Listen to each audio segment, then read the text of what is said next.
श्री गणेशाय नमः। जय श्री राधे श्याम, जय श्री सीताराम। कल हमने पढ़ा था सपने में भी भेद करते हुए थकावट नहीं होती। आज हम पढ़ेंगे यहां से मैं ब्रह्मा जी के चरण रज की वंदना करता हूँ, जिन्होंने भव सागर बनाया है, जहां से एक ओर संत रूपी अमृत चंद्रमा और कामधेनु निकले और दूसरी ओर दुष्ट मनुष्य रूपी विष और मदरा उत्पन्न हुए। देवता, ब्राह्मण, पंडित, ग्रह, इन सब के चरणों की वंदना करके हाथ जोड़कर कहता हूं कि आप प्रसन्न होकर मेरे सारे सुंदर मनोरथों को पूरा करें। फिर मैं सरस्वती जी और देव नदी गंगा जी की वंदना करता हूँ। दोनों पवित्र और मनोहर चरित्र वाले हैं। एक गंगा जी स्नान करने और जल पीने से पापों को हरती है और दूसरी सरस्वती जी गुण और यश कहने और सुनने से अज्ञान का नाश कर देती हैं। यहाँ पे तुलसीदास जी सारे भगवानों को, पूरी दुनिया को, पूरे ब्रह्मांड को, सबको पहले हाथ जोड़कर चल रहे हैं और सबसे आशीर्वाद मांग रहे हैं कि मुझसे कोई गलती ना हो और ये कथा बहुत अमृतमय हो। उसके लिए सब मुझे आशीर्वाद दें ताकि इससे सबका भला हो सके। श्री महेश और पार्वती जी को मैं प्रणाम करता हूँ, जो मेरे गुरु और माता पिता हैं, जो दीन बंधु और नित्य दान करने वाले हैं, जो सीतापति श्री रामचंद्र जी के सेवक, स्वामी और सखा हैं। देखो, शिव जी के बारे में कह रहे हैं कि शिव जी श्री रामचंद्र जी के सेवक भी हैं, स्वामी भी हैं और दोस्त भी हैं। ये चीजें समझने में मेरे को प्रॉब्लम होती थी कि मतलब मैं जानूं कैसे, मैं क्या हूं, अभी भी खुश क्यों नहीं हूं, सब कुछ तो है। ये मतलब कोई भी खुश दिख रहा नहीं, सिर्फ 5-10 मिनट के लिए खुश होते हैं, फिर दोबारा से वही हालत, अकेले में जाके फिर वैसे ही मुंह बन जाता। मतलब 24 घंटे ये खुशी और आनंद क्यों नहीं आ सकता। और यहाँ पे ग्रंथों में ये है, क्योंकि मैंने रामचरितमानस को पढ़ा है, इसको बार बार पढ़ने का बहुत मन है, तो आप भी इसको सुनिए। तथा मुझ तुलसीदास का सब प्रकार से कपट रहित सच्चा हित करने वाले हैं। तुलसीदास जी कहते हैं कि शिव जी बिना किसी छल बल के मेरा हर तरीके से सच्चा हित ही करते हैं, मेरा अच्छा ही करते हैं। जिन शिव पार्वती ने कलयुग को देखकर जगत के हित के लिए शावर मंत्र समूह की रचना की, जिन मंत्रों के अक्षर बेमेल हैं, जिनका ना कोई ठीक अर्थ होता है और ना जप ही होता है, तथापि श्री शिव जी के प्रताप से जिनका प्रभाव प्रत्यक्ष है,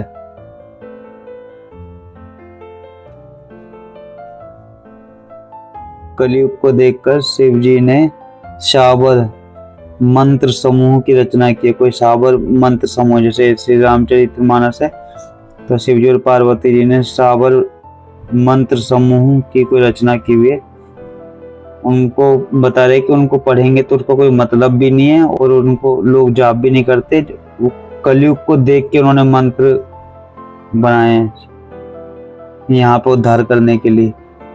क्यों ऐसा क्यों होता है कि एक ग्रंथ नहीं हमारे, एक भगवान नहीं है, मतलब इतने सारे भगवान हैं।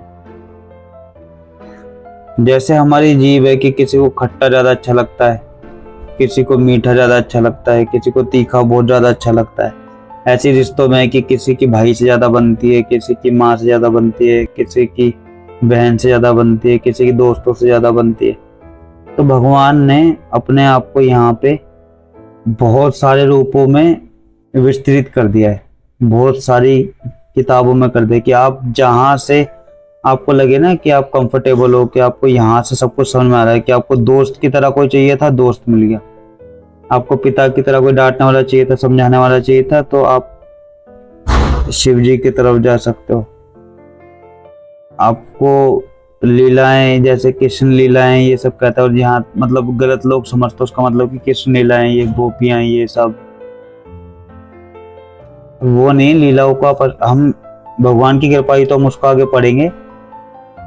ऐसी हमारी माताएं हैं, जैसे किसी को होता है कि हाँ भाई माता का बहन का प्रेम अच्छे से नहीं मिला, जो हमें चाहिए कि मतलब बहुत लोगों को देखा है कि घर वाले इतना प्यार करते हैं। तो यहाँ पे हकीकत में भगवान ने खुद को बहुत सारे वेद पुराणों में बहुत सारे ऑप्शन दे दिए कि यहाँ से नहीं तो यहाँ से सुखी हो जाओ, यहाँ से नहीं तो यहाँ से सुखी हो जाओ। मगर कलयुग का भी अपना एक प्रभाव होता है। जैसे कलयुग इस युग का राजा है,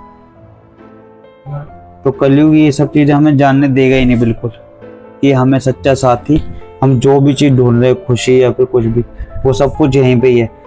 इसको जब भी सुनेंगे हम तो कोई ना कोई बाधा आती ही रहेगी, या पढ़ेंगे तो हम, जैसे आज मैं अभी इसको पढ़ रहा हूँ तो मेरे को लग रहा है मेरा थोड़ा गला खराब है, गर्मी बहुत ज्यादा लग रही है, जिसके लिए मैंने पंखा भी चला रखा, उसके बाद भी बहुत गर्मी लग रही है। कभी मन होता ही नहीं करने का, आज मेरा उठने का मन ही नहीं था कि उठूं फिर पढ़ूंगा। मेरी आंख खुलने के लिए तैयार नहीं थी कि 3-4 घंटे रात को सो पाया खाली। तो ये सब चुनौती आती रहेंगी, इनको जो पार कर पाएगा ये तो कलयुग देगा। वरना हम लोग शादी में, अगर मान लो शादी या पार्टी में खाली रात को 2 घंटे सो जाते, फिर दोबारा जगा लो, बोलो चलो पार्टी में, बस में या फिर कार में जो नहीं बैठेगा वो गोवा नहीं जा पाएगा। अभी हमने मान लो यूपी में कोई मस्ती किया पूरी रात और सिर्फ 2 घंटे सो पाए हैं, वो बोले सब लोग की कार जा रही है चलो जल्दी से गोवा में मस्ती करेंगे, तो आप खुद सोच के देखो नींद कैसे उड़ेगी, पता नहीं चलेगा आपको, नींद गायब हो जाएगी, मतलब नींद आई नहीं थी। तो यहाँ सच की तरफ जाते हैं तभी ऐसा क्यों होता है कि नींद परेशान करती है, या चुनौतियां बहुत बड़ी बड़ी लगने लग जाती है। आती भी बड़ी चुनौतियां, बट आप भगवान के नाम का सहारा ले लोगे ना तो वो कर जाएंगे, क्योंकि कलयुग राजा है। मानो जहाँ पे हम रह रहे हैं कलयुग राजा है यहाँ के, बट राजा के भी जो राजा है वो भगवान है। ये युग तो आते जाते रहेंगे, इसके बाद फिर सतयुग आने वाला है, जब ये खत्म हो जाएगा तो, और ये क्रम चलता रहेगा।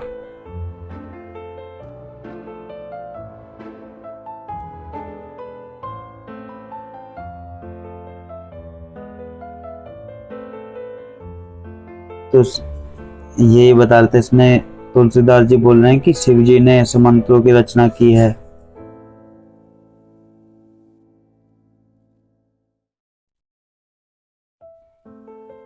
तथापि श्री शिव जी के प्रताप से जिनका प्रभाव प्रत्यक्ष है, शिव जी की आशीर्वाद से उनका प्रभाव है बहुत ज्यादा, जिनको इस चीज की नॉलेज है तो भगवान जिनको वहां पे ले जाते हैं। बात ये है, जो लोग वहां पे भगवान की कृपा से पहुंच पाते हैं उनको पता है कि उनका प्रताप है, कोई मतलब नहीं है, कोई एक जैसे लिखे हुए नहीं, आप उसको सही से उच्चारण तक नहीं कर सकता, ऐसे इसमें कहा गया है। और जो लोग भगवान की कृपा से वहां तक पहुंच पा रहे हैं उनको पता है कि इसका साफ साफ उनकी जिंदगी पर प्रभाव दिखाई दे रहा है। वे उमापति शिव जी मुझ पर प्रसन्न होकर श्री रामचंद्र जी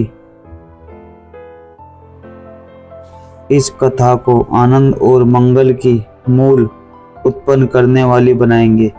इस प्रकार पार्वती जी और शिव जी दोनों का स्मरण करके और उनका प्रसाद पाकर मैं चाव भरे चित्त से श्री राम चरित्रमानस का वर्णन करता हूँ। अब यहाँ से तुलसीदास जी ने सबको नमस्कार कर लिया, सबका आशीर्वाद लिया, हमें भी ऐसे लेना चाहिए, भगवान हमें दे। तुलसीदास जी तो बहुत ज्यादा महान है, देखो फिर वो उसके बाद अपने आप को कितना नीच, कितना गिरा हुआ उन्होंने दिखाया कि मैं नीच से नीच हूँ, मेरे को बातें समझ में नहीं आती, मंद बुद्धि हूँ, मेरे को कोई भी चीज जल्दी से पकड़ में नहीं आती, अपने आप को ऐसा बोल रहे हैं। वो सब भगवान से आशीर्वाद ले रहे कि मुझसे कोई गलती ना हो जाए। वो भी इसलिए, वो तो भगवान को प्राप्त कर चुके थे, वो ये सब इसलिए कर रहे ताकि जो हम लोग पढ़ रहे हैं या सुन रहे हैं हमारा भी इससे भला हो जाए। तो हमें तुलसीदास जी को भी सबसे पहले नमस्कार करना चाहिए। हमारे बारे में भगवान ही वो रूप रखते हैं कि वो अपनी वाणी उनके मन में घुस के वहां पे शब्दों में यहाँ पे लिखवाई है उन्होंने। इसको आपको 2-3 बार सुनना पड़ेगा, मैंने जो लाइन बोली है, ये लास्ट वाली लाइन, ये समझ में आ जाएगी। मेरी कविता श्री शिवजी की कृपा से ऐसी सुशोभित होगी जैसी तारागणों के सहित चंद्रमा के साथ रात्रि शोभित होती है। जो इस कथा को प्रेम सहित एवं सावधानी के साथ समझ बूझ कर कहे सुनेंगे, वे कलयुग के पापों से छूट और सुंदर कल्याण के भागी होकर श्री रामचंद्र जी के चरणों के प्रेमी बन जाएंगे। जो इसे ध्यान से सुनेंगे उनके सब पाप खत्म हो जाएंगे और उनको श्री रामचंद्र जी के चरणों का प्रेम मिलेगा। ये प्रेम शब्द, ये भी मुझे इसके बारे में बोलना नहीं आता कि प्रेम, तो यहाँ पे प्रेम करते आपस में सब, ये प्रेम है ही नहीं। प्रेम, प्यार, लव इधर है ही नहीं और इधर हो भी नहीं सकता, क्योंकि यहाँ पे कोई भी स्थित है नहीं कि एक वो स्थित रह लेगा एक बार।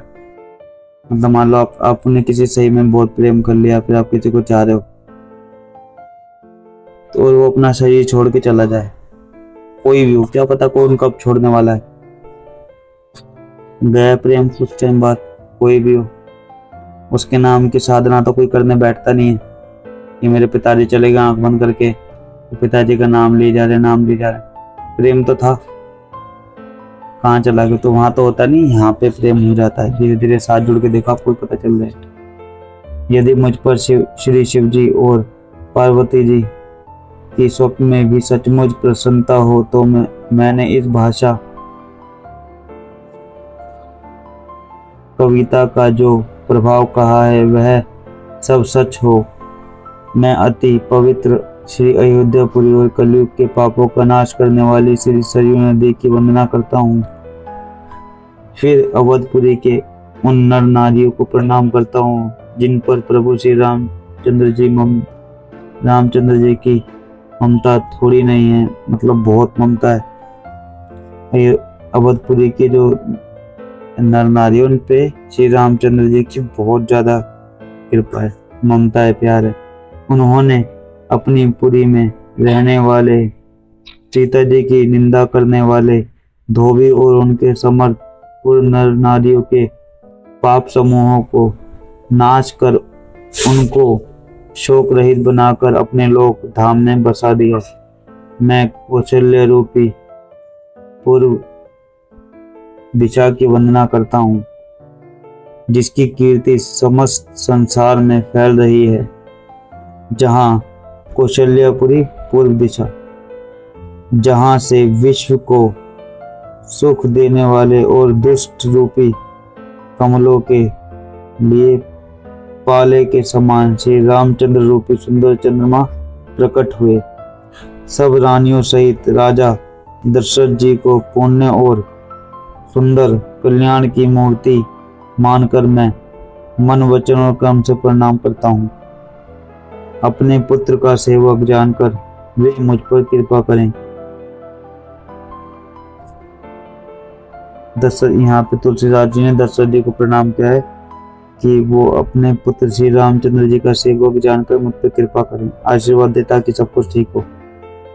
जिनको रचकर ब्रह्मा जी ने भी बड़ाई पाई तथा जो श्री रामचंद्र जी के माता और पिता होने के कारण महिमा की सीमा है। मैं अवध के राजा श्री दशरथ जी की वंदना करता हूँ जिनका श्री रामचंद्र जी के चरणों में सच्चा प्रेम था, जिन्होंने दीन दयालु प्रभु के बिछुड़ते ही अपने प्यारे शरीर को मामूली तिनके की तरह त्याग दिया। दशरथ जी ने जब वादा किया था कि कैसे कि मैं तुम्हारी 2 शर्तें पूरी करता, तो केकई जी ने उनसे मांगा था कि 14 साल का वनवास दे दो श्री रामचंद्र जी को। तो जब राम जी फाइनल में जब चले गए थे वहां पे वन में, तो दशरथ जी ने अपना शरीर छोड़ दिया था। मतलब वो उनके प्रेम में सोच सोच के बुरी तरह व्याकुल होके तड़प तड़प के उन्होंने अपना शरीर छोड़ दिया था। ये हम आगे सुनेंगे, आगे पढ़ेंगे तो इसको पढ़ के मुझे मतलब हम आगे पढ़ेंगे तो आप खुद जान लेना कि आप बहुत बुरी हालत उनकी हो गई थी, और हमारी पढ़ के ऐसी हो रही है, ये सुन के ऐसी हो जाएगी तो उनकी क्या हालत हुई होगी। तो ये है श्री रामचंद्र जी के प्रेम का प्रभाव।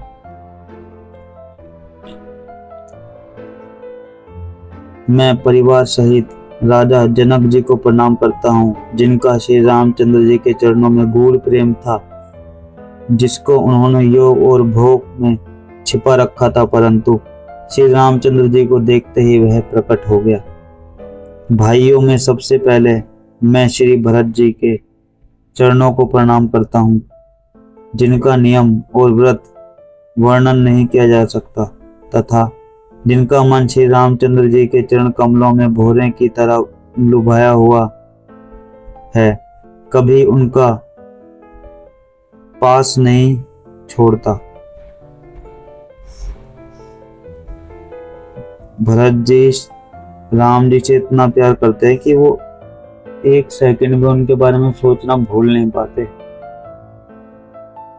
जैसे राम जी वनवास में रहे थे, वैसे ही भरत जी बिल्कुल उसी तरीके से एक राजा होके उसी तरीके से रह रहे थे, पूरे वनवासी की तरह, वही कपड़े, वही सब खाना पीना, वही नियम। तो इनके प्रेम को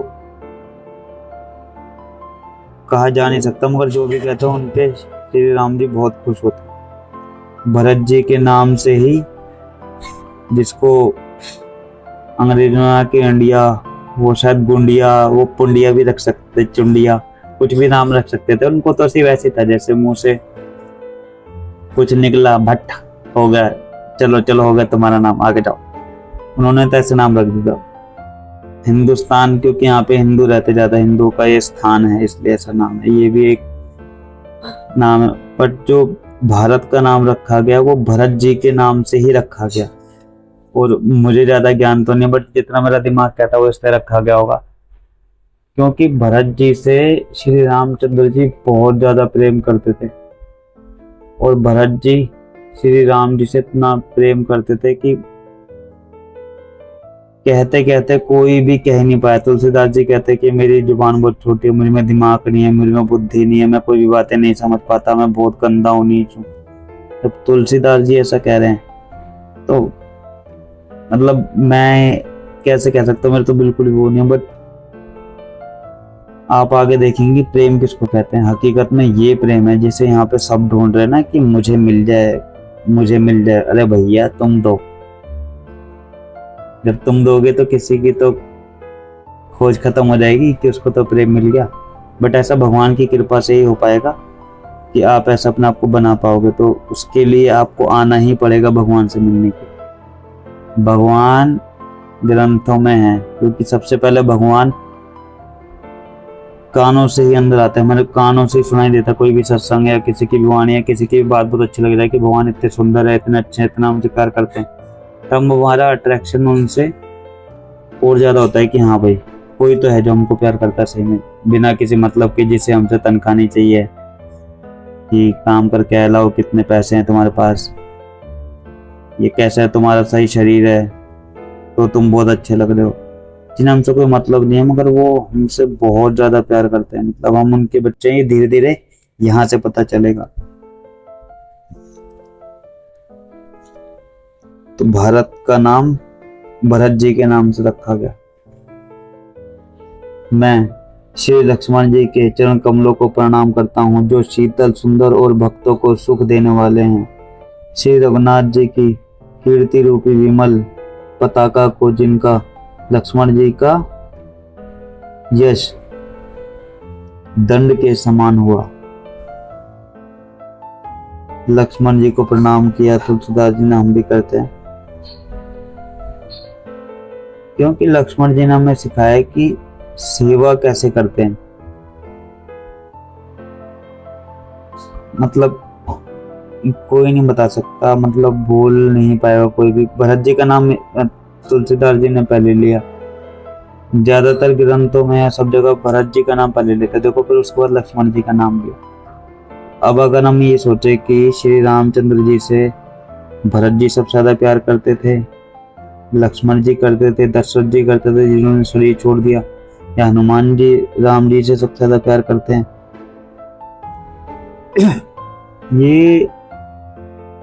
ये सब भगवान ने लीला की थी, ये खुद ही बन के आए थे भगवान इन सब रूपों में।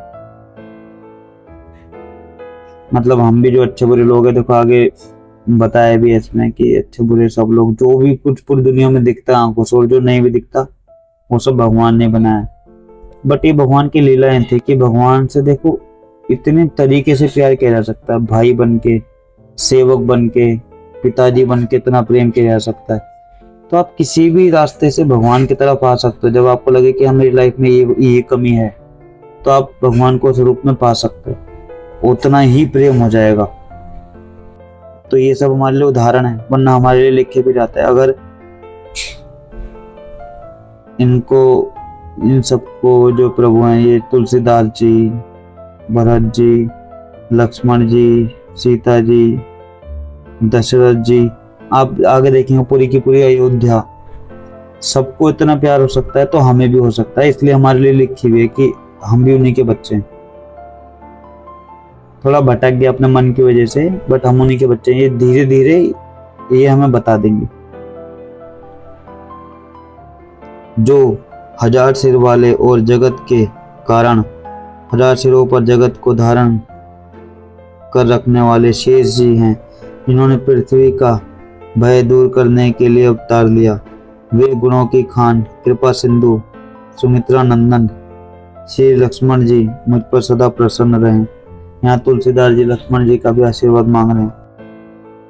मैं श्री शत्रुघ्न जी के चरण कमलों को प्रणाम करता हूँ, जो बड़े वीर, सुशील और श्री भरत जी के पीछे चलने वाले हैं। मैं महावीर श्री हनुमान जी की विनती करता हूँ, जिनके यश का श्री रामचंद्र जी ने स्वयं अपने श्री मुख से वर्णन किया है। जय श्री सीताराम, जय श्री राधे श्याम।